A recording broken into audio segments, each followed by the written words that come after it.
Shall we talk about originality? Is it important? Does it matter? Does anyone care? So there's enough food to go around for everybody. Yeah. The scene is that's why we've got the greatest scene in the world. It's inspirational for the new generation to say, well, I can do this. Yeah. You're inspired by something, put your own little twist on it and keep it moving. There's enough food for everybody, do you know what I'm saying? Some people just get a bit possessive over the food, innit? You know what I mean? I love what you guys are doing because you're going to places and you're making people become fans of the music. There's people that are listening to drum and bass and don't even realise it's drum and bass. And I remember you looked at me and you went, I wanted to reload it. you should have called it, man. I went to a Tyson Fury fight the other day. I pulled the phone out and I was like, this filming it. I was like, wow. I thought you were going to say you pulled your horn out. No. Come on, man. Like the Piper. Do. Get all me little mice Did behind you me. play triangle back in the day in Yeah, school? ting and ting, man. SaSaSaS show. Best of the best of the best with the very fresh flow. Yes, we are back again, people. The SaSaS family in the building. Good to have Shabba back, man. He had to like rest up last time, innit? But you're fully back to normal now, I'm back, yeah? man. I'm back. Good to be back, man, with the lads. Yeah, come on. Yeah, there's nasty flu going about. Oh, mate, it's Yeah, mad. man. It's taking out bare people, isn't it? Trust me, horrible, man. Trust me, but, man. But yeah, people, full squad in the building. Obviously, like, subscribe, share, hit that notification button so you know when we're on and about. Do you know what I mean? And we're everywhere. We're on all platforms, man. So what we're going to talk about? Where we going today? Shall we talk about originality? Like, is it important? Does it matter? Does anyone care? Who wants to start? Shabs, do you want to start? Originality, yeah, definitely. Even though I think in the music game, I think a lot of things that's been done has always like already been done already in different formats. But as far as artists, then it's controversial. But yeah, I think it does matter. Like originality, it's good to be original.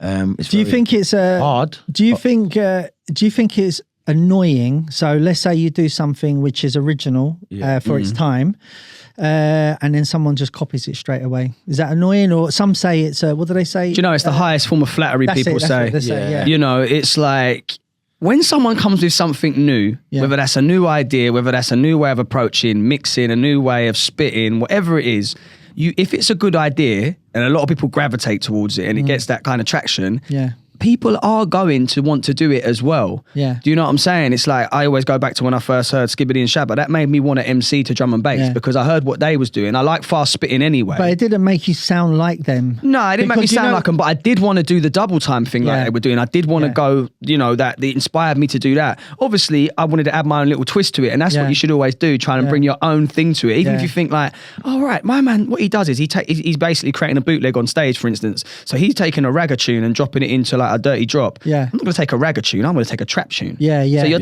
using the format, but you're bringing more what you're into to it. So then it becomes more your thing. Yeah. As opposed, I mean, because, you know, when something's going off, people are going to do it. It's like, you know, boat parties, you know what I mean? Someone does a boat party and everyone thinks that's great, let's do boat parties or, you know, let's warehouse raves, let's do that, or secret raves, or like, let's not announce the lineup. And it's like, you know, these things are things that people see, if they work, they are naturally going to do it. The yardmen, like I grew up on yard tapes and yard artists, and a lot of them they do what they want. They basically hear a tune that's number one in the thing and they make their version. Yeah. And they you know, they take the melodies and whatever and they change the lyrics. Yeah. Do you know what I mean? So basically I did that. Do you know what I mean? Yeah. A lot of the reggae artists, I love their melodies. Yeah. I just took their melodies and just put my own lyrics in it. Oh, right, okay. So it is a way of doing it. Do you know what I mean? I wouldn't say I was the original for doing that, but I'll probably be the first in my department. See, now it's funny you say that, because if you think about, like, I didn't know that. And it's funny because I was talking to UK Apache the other day. Well, I get influence. It's like, and he was talking about that. Yeah. I'm sure there's loads of hip hop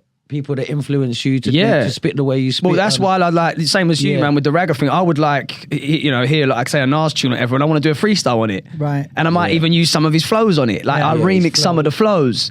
Do you know what I'm saying? I won't do his voice. It'll still be UK, it'll still be my accent and all that. But it's like, you do get an inspiration and want to vibes off it. Yeah. That's the whole essence of when people used to go on the radio and like, right, they're going to freestyle now for 20 minutes and they're throwing beats and they'll do styles you might not hear on their tunes. Yeah. Because they're vibing off the music and getting inspired from it. So I think if you're inspired by something, put your own little twist on it and keep it moving. It's like... So So get if recognition with it as well. Yeah. Because if it's new music that everyone knows, and then you do your version, then and it blows up, like the tune's blown up anyway. Do you know what I mean? So you just do your version in your world. But do you think like just blatant copying it? No, there's copying in it. There's copying. There's like or like I think taking influence is one thing. It's the easiest thing for someone to do, isn't it? It's just to like do something. Whatever, like if someone found his route or whatever to get to a place, his destination, and this person over here didn't know, you just follow him, innit? Yeah. Like, do you get what I mean? Like, I don't know where I'm going, I'm gonna follow him. Yeah, So, yeah. But do you think like people just don't care? Because you mean the fans or the fans? Because the thing is like, say we'll talk about in the music industry, but if somebody, like for example, there's a guy he's been about lately. Oh, what's his name? He plays that's so bad I can't remember. I'm just crap with names. But anyway, he plays the sort of drum things, and he's doing like all this drumming on the drum machine. Okay. And on DJ sets. Yeah. Well, no, he's actually he's actually doing. I see a DJ set of him the other day, and his name's at the tip of my tongue. Anyway, but what it is, I'm now waiting for people to basically start doing that now. Does that make sense? Because it's absolutely blowing up online. Yeah. It's always happened, isn't it? In our industry, there's always going to be, the pioneers that set the pace, and then people that follow. Do you know what I mean? Like for instance, Dillinger. Like when I was coming into the music game, Dillinger was one of the, he still is one of the top producers out there. But his sound, everyone wanted to Dillinger. But no one really could clone his sound because it was so unique. Yeah, it was unique. But I'm saying like then Hazard, and then this man, and there's always someone that comes with something, and then everyone's on this sound. Do you get what I mean? Yeah, definitely a sound. Yeah. Like you mentioned the Foghorn thing before. Yeah, I don't know who originated that, but like obviously someone did.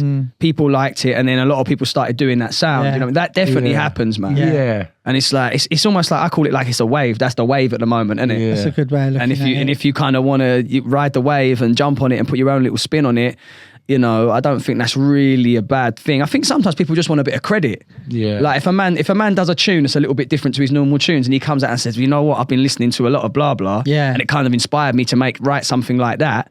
That's how music's been working for centuries, man. You get me? For decades or whatever. That would be good if people did that though.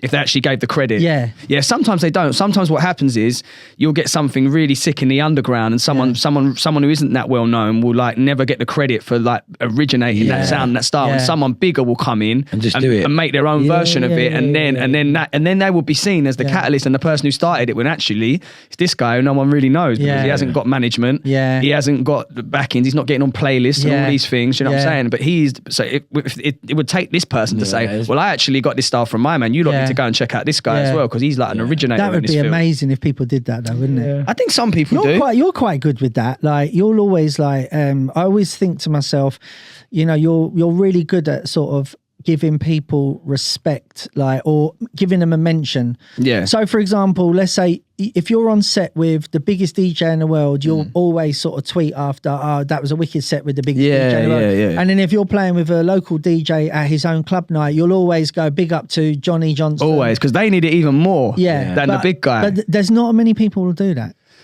I just think, I'm a fan of the music, man, and I think the more people are putting good things on the table and like talented people, more beats on the table and more rhymes and more vibes and energies and good passionate stuff, then I think that should be boosted. Yeah. There's enough food for everybody, do you know what I'm saying? Some people just get a bit possessive over the food, innit? You know what I mean? Whereas it's like we could all share this thing and build some new recipes together, do you know what I mean? No, totally. That's how I kind of see it. But it's definitely, in originality, man, the people that have really blown, who are like real icons, always got an original sound. Yeah. And when you hear Shabba, do you know what I'm saying? You know that's Shabba. There's no one that sounds like Shabba. Or if someone done, there's Shabba's the first, isn't it? Yeah. So it's like anyone who does sound like Shabs is always going to have a hard time, because they're going to, I hear it now, like for instance, Azza and Grandma, when they come out, they come with a whole new flow on drums. Yeah. Especially the way Azza spits on that, man. Do you know what I mean? It was so refreshing to me. I was like, this is like new. Yeah. It was sick. And now, because a new generation has grown up listening to them, just the way people would copy Skibbs and Shabs, or like that would be the style they'd go towards. Now I hear a lot of kids spitting like Azza and Grima. Yeah. A lot of youngers. It's funny you say that, but I heard someone the other day and I thought that he was sick, and I sent it to somebody and they went, "Oh yeah, he sounds like Brucey," and I was like, "Really?" And the thing is when he put that in my head, I was like, I see what you're saying. Because was he doing a melody kind of thing? Yeah. Yeah. But because Brucey's blown with that thing now, but anyone who does that is going to be, they're trying to do the Brucey thing. That's so mad though, isn't it? But the thing is, trend-setting at the end of the day. Say that again? It's trend-setting. Yeah. And people just follow trends. You know? It's like it's just quite weird because I honestly until this person said to me it sounds like Brucey, it did not even enter my mind. I just thought to myself, wow, this sounds really good. Yeah. Do you know what I mean? And then when they said that, now I can't. Well, I basically hit him up. I'm going, listen, I think this is sick, but someone just said to me it sounds like Brucey. Maybe just have. Do you know the maddest thing is he don't even listen to like drum and bass. He was like he didn't even know who he was, and I was like, go and check. I said no. I said don't check him out now that I've told you.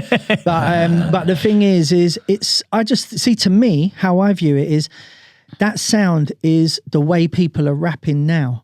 Rather than, so like, for example, if you think about like sort of drill and grime and everything's been the kind of music for rappers over the last few years. What it is you're influenced by that sound of the street, if you know what I mean. Yeah. So what it is when you transfer that to drum and bass, it kind of, it's almost like a little bit of poetry. Like, if you know what I mean, like rapping poetry. Well, when you think about it, like, there's a few MCs I could mention, like Azra and Grime, you can tell they grew up listening to grime. Yeah. You know what I mean? I remember when P first heard him on my boat party and he was like, right, sounds like grime on drums, you know what I mean? Because they have that influence. That's what they grew up to. Man grew up listening to ragga. You hear that. Yeah. I always will be hip hop rap. So that will be like, the metaphors I use and all that kind of stuff. Do you know what I mean? And you get like someone like X-Man's son, Jay, who obviously was doing drill music. Yeah. So when he spits on drum and bass, I hear the drill influence. Yeah, that's what I'm saying. And that's what that's Brucey was like bassline, grime, garage. Yeah, but he was from hip hop back in the day. Yeah, he did Don't Flops and all of that. Yeah, that's what I'm saying. That's what I'm saying about Brucey as well. Shout out to him, man, because I had to tell him when we was in Portugal. Yeah. That guy has put in the work. It ain't no overnight thing with Brucey. Trust me. He's done Don't Flop battles.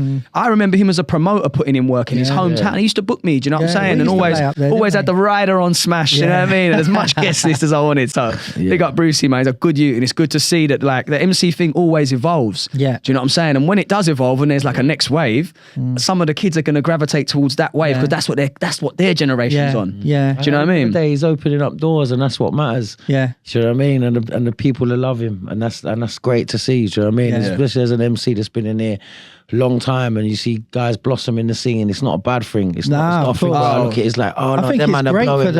I think it's great. It's great. They're opening up doors. They're batting down them doors that was locked. Like pretty much what we did with the festivals for the MCs. Yeah. There was no really a lot of MCs in the festivals or even groups or what we did like with the raves and.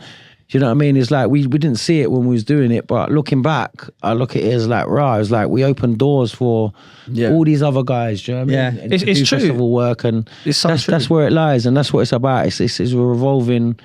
It should be a revolving love bubble, bruv. But there's so much different politics and different ways. But it should just be like Strata said. There's enough food to go around for everybody. Yeah, it's seen. That's why we've got the greatest scene in the world. Do you know what I mean? It's I mean, it's like we said, Shabs, as well. Like, it's like when we was first doing the big festivals as SaSaS, it was like you'd only have a few drum and bass people on lineups at times, especially, and it would just be a DJ and maybe a host. Whereas now it's open the floodgates to people just expect to see drum and bass stages at festivals. They expect it. When we first started SaSaS back in, was it 2016 or whatever, something like that, it just wasn't heard of to play at these places. So there was going on, but we like I said, we broke it for our sort of.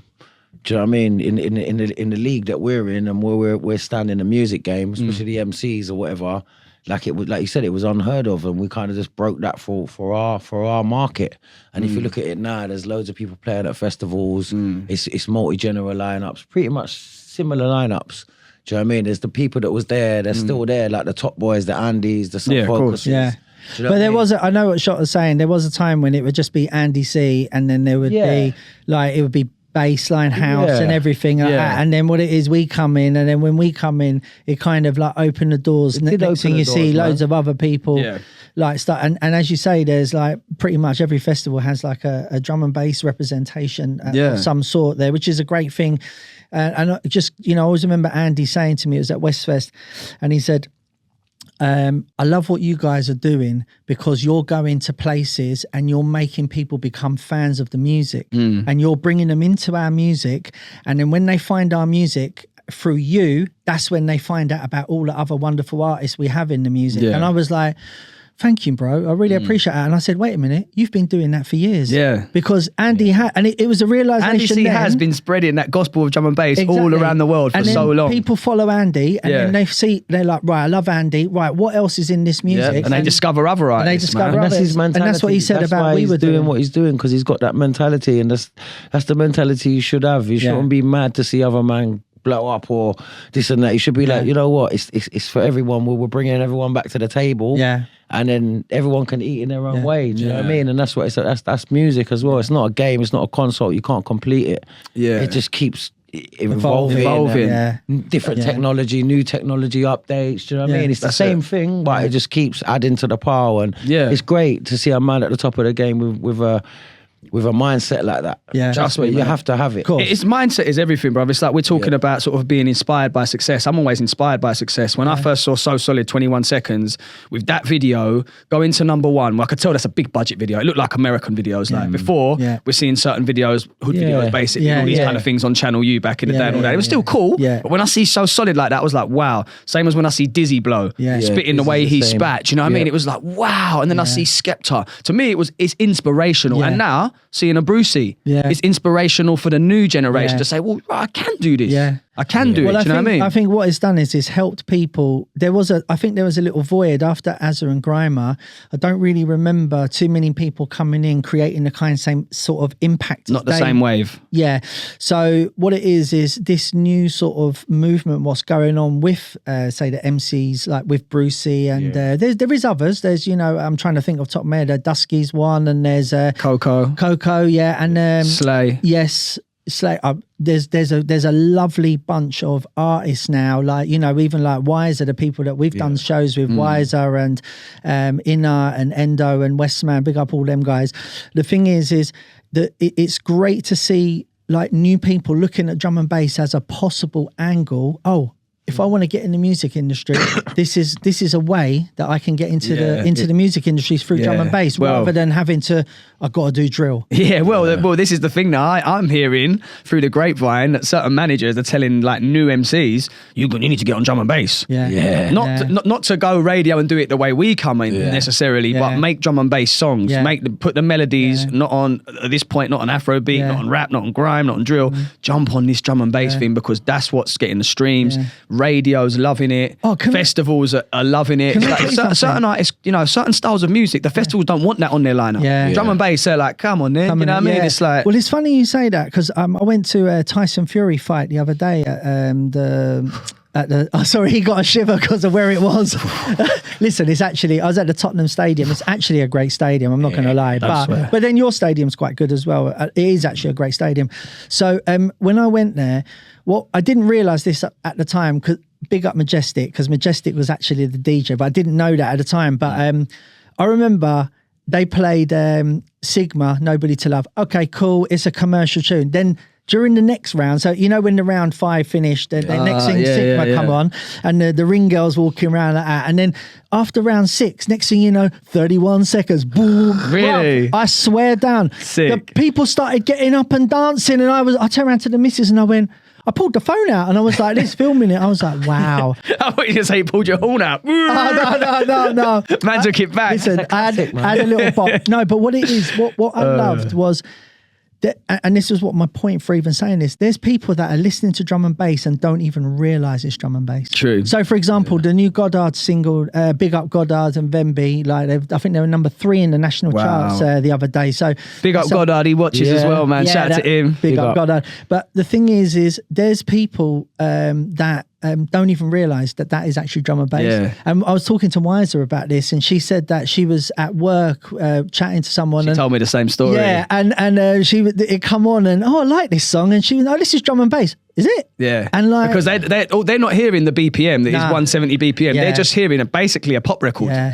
Yeah, because it's not some big long intro and a drop and then a breakdown and another maybe a second drop. Yeah, it's done in the traditional format of verse chorus, but on drum and bass. Yeah, which is what this thing we spoke about before, where people started to write differently during lockdown, because they was writing for streams as opposed to something to go off on the dance floor. And that is the basically the new thing with your little sounds and Goddard and all those people. So the thing is, with like things like what Goddard has been doing and Brucey, and the people, sort of that new generation generation of bro, artists you know, coming sent me through. some beats the other day. Shout out to Jamesy. Oof, he's on He's fire. sick, isn't he? Jamesy's sick. And you know Vibes what? chemistry's sick as well. He's such a lovely guy. Jamesy? as well. Yeah, He's a vibes guy. I can tell straight away, man.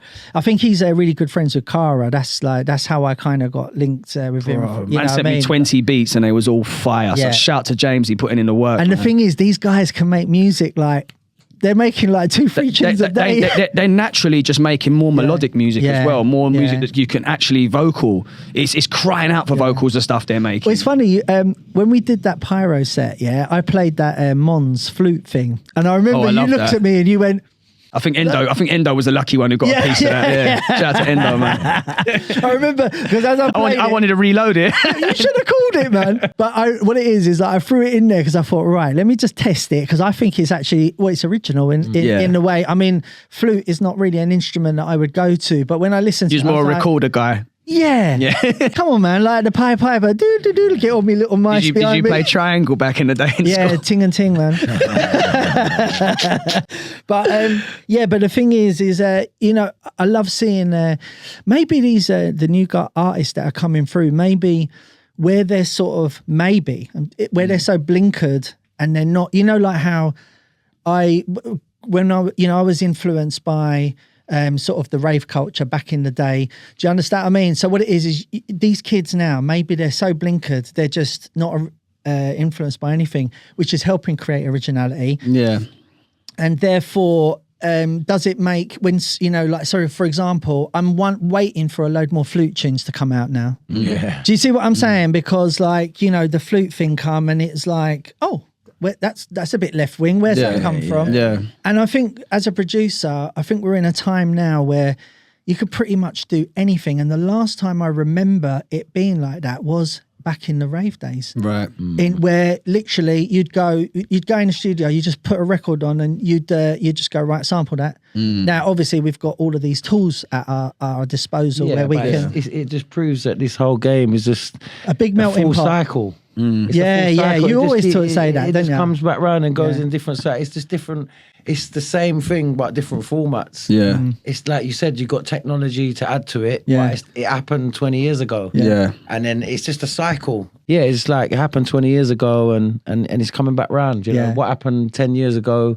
What happened 20 years ago with the MC thing is coming back round. Yeah. You know what I mean? Yeah. And the producer thing, it's just different formats and you've got different people involved in it. Yeah. You know, you had new artists to it, put in the concoction pot. Yeah. And, that's the beauty of drum and bass. It just keeps, it's a full cycle. It's just always been But jungle was like that as well, when you had like the hip hop elements, you had the reggae elements, I and love that, and man. the rare groove. I used to love that. And when all the beats weren't even in time, bro. They were just, but it was just like, and everyone just loved it. Do you know what I some mean? new jungle lately as well. I've been when I've been out there on the go, I just heard some new like before. It didn't really, the remixes never, like, to me, they never hit like the original. Yeah. But like now, like I'm listening to some of these new remix tracks and they just got more weight to them, like more round, like the beat. You know what I mean? The sub I think bass I think that's also like the technology we have now is a lot better. Yeah, I mean. yeah.